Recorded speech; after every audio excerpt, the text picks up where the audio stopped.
Hello everyone, welcome to the commerce achiever platform. आज के इस पर्टिकुलर सेशन में स्टूडेंट की रेज्ड एक रिक्वेस्ट, एक क्वेरी को हम आज डिस्कस करेंगे। अगर आप स्टूडेंट जो यूपीएससी एग्ज़ाम में प्लान कर रहे हैं बैठने का 2023 में, और आप कर रहे हैं सेल्फ स्टडी, तो सेल्फ स्टडी जो स्टूडेंट कर रहे हैं उन्होंने रिक्वेस्ट की कि मैम आप एक बार रोड मैप हमें क्रिएट करा दें, एक रोड मैप हमारे साथ शेयर कर दें, ताकि अगर हम क्लासेस नहीं ऑप्ट करना चाहते हैं किसी भी XYZ रीज़न से, तो हम सेल्फ स्टडी कर रहे हैं बट उसे हमें बस एक रोड मैप मिल जाए ताकि हमें ये कॉन्फिडेंस आ जाए कि हम एक राइट डायरेक्शन में चल रहे हैं। ठीक है, तो आज के इस पर्टिकुलर सेशन में जो भी student UPSC commerce optional opt किए हैं और सेल्फ स्टडी प्लानिंग कर रहे हैं, इस कंप्लीट सेशन का आप मैक्सिमम बेनिफिट लें। और इस पर्टिकुलर सेशन के बाद अगर आप सेल्फ स्टडी कर रहे हैं और स्टिल आपकी कोई क्वेरी, कोई डाउट रह जाता है, तो आप उसे डेफिनेटली कमेंट सेक्शन में पूछें। मुझे थोड़ा सा समय देंगे, मैं हर एक स्टूडेंट की क्वेरीज को आंसर करूंगी। ठीक है, तो अगर आपने सेल्फ स्टडी की प्लानिंग की है तो हम सबसे पहले स्टार्ट करेंगे कि हमें मटेरियल क्या यूज़ करना है। तो मैं जो स्टूडेंट ने कॉमर्स अचीवर यानी the marathon of UPSC commerce optional material लिया है, मैं उस पर्सपेक्टिव में भी बताऊंगी, या किसी स्टूडेंट ने कोई और आउटसाइड मटेरियल लिया है, मैं दोनों पर्सपेक्टिव लेके चलूंगी, क्योंकि मैं आपको जेन्यूनली एक सेल्फ स्टडी स्टूडेंट अगर आप कर रहे हैं तो आपको कैसे मैक्सिमम बेनिफिट लेना है। ठीक है, तो अगर आपने the marathon of UPSC commerce optional का मटेरियल लिया है या कोई आउटसाइड मटेरियल आप प्रेफर कर रहे हैं यूपीएससी से रिलेटेड, आई बिलीव आपने जो है अ, अ, ये मटेरियल अब तक बाय कर लिया होगा अगर आप 2023 में बैठ रहे हैं। तो सेशन को आगे बढ़ाने से पहले मैं एक चीज़ ये आपको कहना चाहूँगी कि आपको सिलेबस जो कवर अप करना है 100% विथ वन रिवीजन, फिर से ध्यान से सुनिएगा, 100% सिलेबस कवर अप करना है with one particular revision of understanding. मतलब आपने सारे कॉन्सेप्ट्स को समझ के अच्छे से रखना है और एक बार रिवीजन दे देना है। ये हो जाना चाहिए आपका नवंबर तक, नवंबर 2022 तक, और मैक्सिमम दिसंबर। जनवरी के लिए मत सोचना।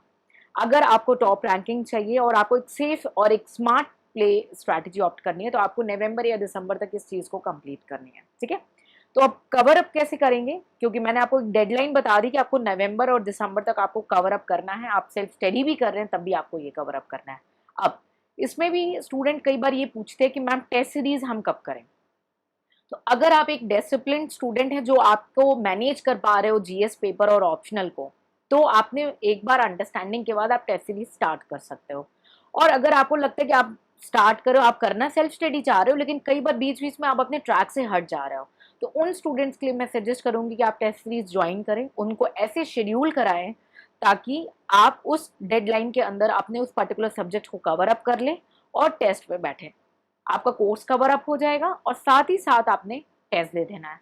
ठीक है, तो ये आप जो है अपने आप को ट्रैक पे भी रख पाओगे, सेल्फ स्टडी भी कर पाओगे और टेस्ट भी साइमल्टेनियसली कवर अप कर लोगे। ठीक है, कुछ टेस्ट को आप होल्ड करके आफ्टर प्रीलिम्स भी कंडक्ट करा सकते हो। ठीक है, तो आपने कोर्स कवर अप करना है नवंबर या दिसंबर तक। ठीक है, अब अगर आपने the marathon of UPSC commerce optional की बुक्स ली है, यानी जो कॉमर्स अचीवर की बुक्स हैं, ठीक है, अगर आपने वो बुक्स ली हैं तो आपको हर मंथ न्यूज़ अपडेट आ रहा है। आपके पास 10 बुक्स आ रही हैं, 10 सब्जेक्ट है आपके यूपीएससी कॉमर्स ऑप्शनल में, आपके पास 10 अलग अलग किताबें हैं।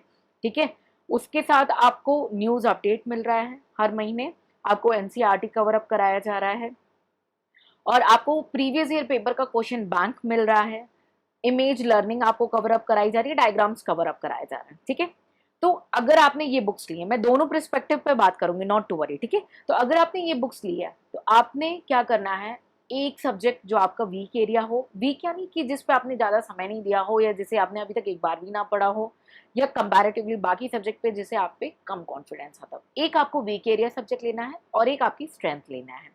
रीजन बिंग, स्ट्रेंथ वाला आपको थोड़ा स्पीड में कवर अप होगा और वीक साथ में करेंगे तो आपके अंदर एक कॉन्फिडेंस डेवलप होता जाएगा। अब वीक या स्ट्रेंथ ये सब्जेक्ट उठाया तो इसे भी कैसे पढ़ना है, आपने कवर अप करना है या तो टॉपिक वाइज जो आपको सूट कर रहा हो अपनी रूटीन के हिसाब से, कि भाई आपने एक चैप्टर उठाया, फॉर एग्जांपल ऑर्गेनाइजेशन थ्योरी लिया है और आपने चैप्टर 1 उठाया है, तो आपने चैप्टर 1 के आपने देख लिए टोटल 10 टॉपिक्स है, तो आपने आज डिसाइड किया कि मुझे आज 5 टॉपिक अंडरस्टैंड कर लेना। अब आपने अगर the marathon of UPSC commerce optional book ली है तो आपको सेपरेट नोट्स बनाने की जरूरत नहीं है, वो बुक होलिस्टिक है, आपको कोई और बुक लेने की जरूरत नहीं है।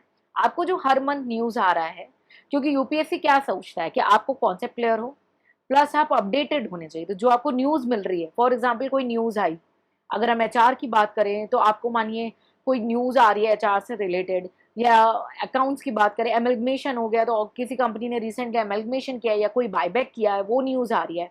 इनकम टैक्स में कोई चेंजेस आया है, उससे कोई न्यूज़ आ रही है जो आपके आंसर राइटिंग को, या फाइनेंशियल इंस्टीट्यूशन है उससे रिलेटेड कोई न्यूज़ आ रही है। आपने क्या करना है, वो जो एवरी मंथ न्यूज़ आ रही है, आपने उस पर्टिकुलर सब्जेक्ट में जाना है, उस टॉपिक के आगे अपना वो एग्जाम्पल लिख देना है।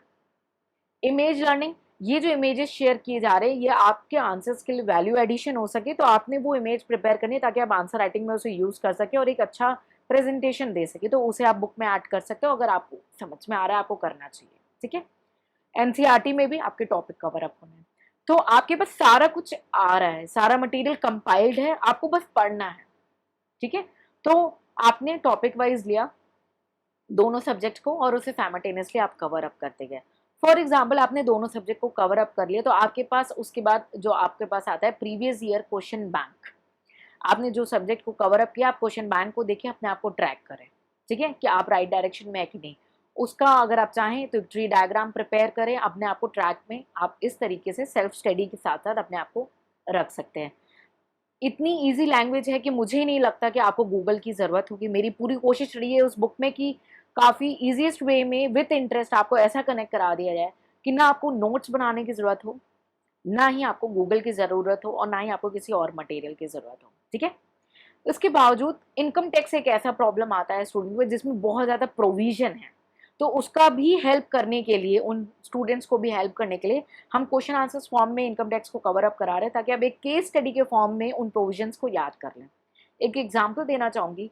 फॉर एग्जाम्पल एक एम्प्लॉयर है जिसने अपने एम्प्लॉय को बाहर पोस्टिंग दी है, एक नॉर्मल एम्प्लॉयर है और एक सरकारी है।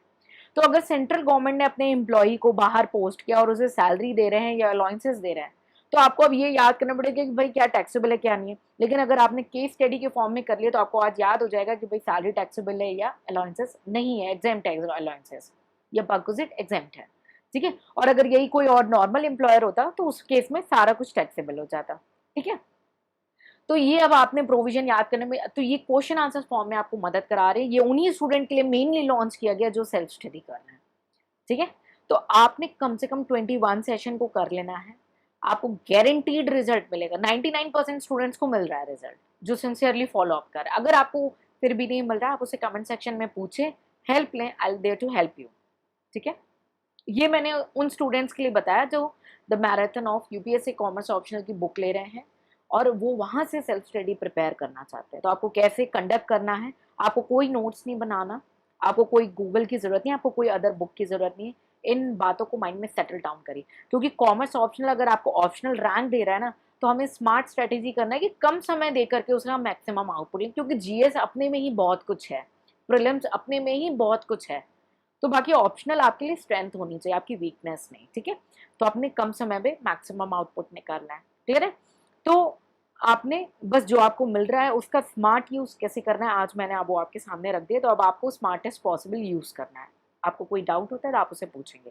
आप जो स्टूडेंट कोई और इंस्टीट्यूट के या कोई नॉर्मल बुक्स ऑप्ट कर रहे हैं और आप कर रहे हो सेल्फ स्टडी, क्लियर है, तो आपको मैं रिकमेंड करूंगी सबसे पहले आपको चेक करना है यूपीएससी नोटिफिकेशन के हिसाब से आपका सिलेबस, क्योंकि मुझे नहीं पता आप कौन सा मटेरियल यूज कर रहे हैं, मुझे नहीं पता आपने कौन सी रेफरेंस बुक यूज की है। ठीक है, तो आपने यूपीएससी का नोटिफिकेशन ले लेना है।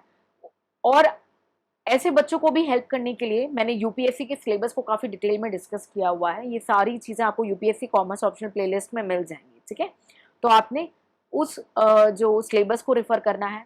ठीक, आपने देख लिया भाई कि 10 सब्जेक्ट हैं और आपने मटेरियल जो भी XYZ प्लेसेस से कलेक्ट किया आपने वो रख लिया। ठीक है, सबसे जो इम्पॉर्टेंट फैक्टर है कि आपको स्टोरीज नहीं पढ़नी है, अपने समय को बहुत ही कम समय में मैक्सिमम आउटपुट निकालें। तो कई सारी ऐसी बुक देते हैं जो बुक को मोटा करने के लिए, उसे मोर कॉस्ट पे देने के लिए उस पर कुछ भी लिखते चले जाते, कोई इधर उधर की स्टोरी। लेकिन आपको टू द पॉइंट रहना है, वर्ड लिमिट्स हैं, आपको टू द पॉइंट लेना है, क्योंकि आपको यूपीएससी लिखना है, आपको पीएचडी नहीं करना। राइट, तो आपने वो बुक ली, आपने सिलेबस ले लिया। फॉर एग्जाम्पल अब आपने ये देख लिया भाई सिलेबस के एनालिसिस से कि ओटी हमें पढ़ना है, एक ऐसा सब्जेक्ट है जो मुझे नहीं पता।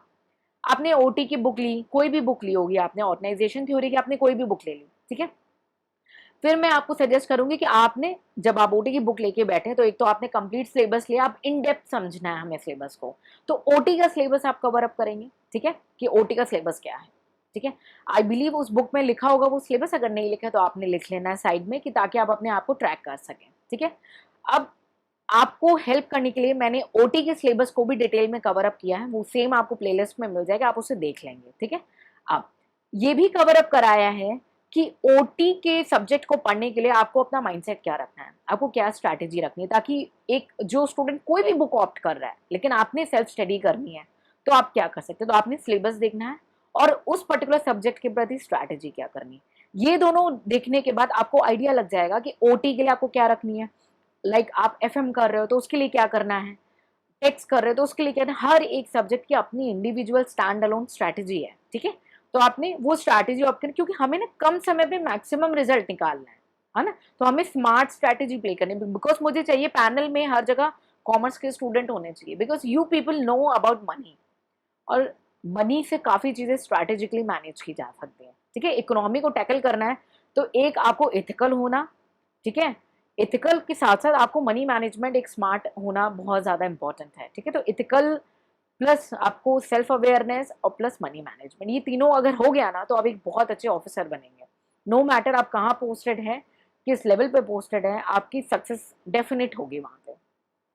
तो आपने क्या करना है, आपने ओटी का सिलेबस देख लिया, ओटी कैसे पढ़ना है वो स्ट्रैटेजी देख लिया। अब आपने जो भी बुक रेफर करी, आई डोंट नो आप कोई भी बुक रेफर कर रहे हैं, आपने वो बुक रेफर करनी और एक बार सब्जेक्ट सिलेबस के अकॉर्डिंग आपने पूरे कोर्स को कवर अप कर लेना है। अब जो स्टूडेंट कोई भी बुक रेफर कर रहे हैं, मुझे नहीं पता उन्होंने क्या क्या उस बुक में इंक्लूड किया है, तो ट्रैक में रहने के लिए हर चैप्टर के आसपास या हर 2 चैप्टर के बाद आपने क्या करना है, प्रीवियस ईयर पेपर का एनालिसिस देख लेना है। अब कहोगे भाई मैम मैंने तो कहीं आउटसाइड लिए, तो मुझे कहाँ से मिलेगा वो एनालिसिस, तो वो एनालिसिस भी आपके सपोर्ट के लिए मैंने पब्लिकली ओपन रखी है, कि प्रीवियस ईयर पेपर का आप सब्जेक्ट वाइज एनालिसिस करें और खुद को ट्रैक पे रख सकें, ठीक है। तो आपने अपने आप को प्रीवियस ईयर पेपर का एनालिसिस करना है और उस पर्टिकुलर मटेरियल से आपने अपने आप को ट्रैक पे रखना है। आपको गूगल की या न्यूज़ अपडेट की ज़रूरत पड़ सकती है, तो आप उसे अपने जो भी रेफरेंस एरिया से आप देख रहे हैं आप उसे डेफिनेटली कवर अप करें। अपडेटेड होना ज़रूरी है। यूपीएससी की रिक्वायरमेंट क्या है, एक तो आपको थ्योरेटिकल अंडरस्टैंडिंग होनी चाहिए, इसलिए वो सिलेबस लेके आते हैं। दूसरा आप अपडेटेड होने चाहिए, बिकॉज आप ऑफिसर बनेंगे तो आपने न्यूज़ तो कलेक्ट रखना ही करना है, ठीक है। तीसरा, आप कैसे पर्टिकुलर सिचुएशन को, क्योंकि इंटरव्यू में आप सोचते हैं कि ये देखा जाता है कि आपके सामने सिनेरियो रखिए और पूछा जाता है, लेकिन आपके ये चीज़ें मेंस में ही होती हैं, ठीक है। तो आपने अपने आप को प्रैक्टिकली रेडी करना है। टेक्स्ट का जो सेशन है वो आपको भी हेल्पफुल हो जाएगा, क्योंकि प्रोविजन तो एक्ट के अकॉर्डिंग है, वो किसी भी बुक को रेफर कर लें वो चेंज तो होने नहीं है, राइट। तो आप जो इनकम टैक्स का अभी चल रहा है हमारा सपोर्ट प्रोग्राम, आप उसका बेनिफिट ले सकते हैं और उस हिसाब से अपने बाकी सब्जेक्ट्स को भी रोड मैप क्रिएट करा सकते हैं और रोड मैप बना सकते हैं, ठीक है। आपके लिए भी टाइम लिमिट वही है कि आपको नवंबर तक maximum 1 time course cover with 1 time revision understanding की एटलीस्ट कवर अप कर लेनी है। और अगर आप जो भी मटेरियल यूज़ कर रहे हैं, I don't know, but I request you कि आपको नोट्स को ऐसे कंपाइल करना है कि आपको ये मानना है कि आप मेंस में बैठ रहे हैं हर हालत में। तो रिवीजन पे कितना कम समय देना है, क्योंकि ऑप्शनल को हमें स्मार्ट प्ले करना है, कम समय पे मैक्सिमम रैंकिंग, ठीक है, मैक्सिमम मार्क्स लाने हैं। मैक्सिमम मार्क्स लाना पॉसिबल है, हिंदी इंग्लिश मीडियम जो भी मोड में लिख रहा है वो भी पॉसिबल है, सिर्फ डिपेंड करता है आप उस सब्जेक्ट का कितना वाइज और स्मार्ट यूज़ कर रहे हैं, ठीक है। तो क्योंकि जीएस और प्रीलिम्स अपने लिए अपने साथ वैसे ही काफ़ी चैलेंजेस लाएंगे आपके लिए, तो मैं चाहती हूँ ऑप्शनल में मैं आपको जितना बेस सपोर्ट कर सकती हूँ, चाहे आप हमारे रजिस्टर्ड स्टूडेंट हैं या आप हमारे रजिस्टर्ड स्टूडेंट नहीं भी हैं, तो मैं आपको मैक्सिमम सपोर्ट प्रोवाइड कर सकूँ, ताकि जिस ये जो आप अपना कीमती समय दे रहे हैं ना, इसे आप हर हाल में पा करके रहें, इस कोर्स को, इस पोस्ट को, जो भी पोस्ट आप सपना बनाते हैं उसे आप पा के रहें। इस जिद को आप मेंटेन रखना है और बिना पाए लौटना नहीं है। मुझे बस वही चीज़ चाहिए आपसे, ठीक है। अगर आज के सेशन से मैंने आपको सपोर्ट प्रोवाइड किया, नो मैटर आपने the marathon of UPSC commerce यानी कॉमर्स अचीवर का मटेरियल लिया है या आपने नहीं भी लिया है, अगर आप सेल्फ स्टडी कर रहे हैं तो आई बिलीव मैंने आपको मैक्सिमम जो है सपोर्ट प्रोवाइड किया है। अगर आपको लगता है कि आपकी स्टिल कोई क्वेरी ऐसी है जो अभी अनआंसर्ड रह गई है, तो आप प्लीज़ उसे कमेंट सेक्शन में पूछें, मैं उसे डेफिनेटली एनालिसिस के बाद आपके साथ शेयर करूँगी।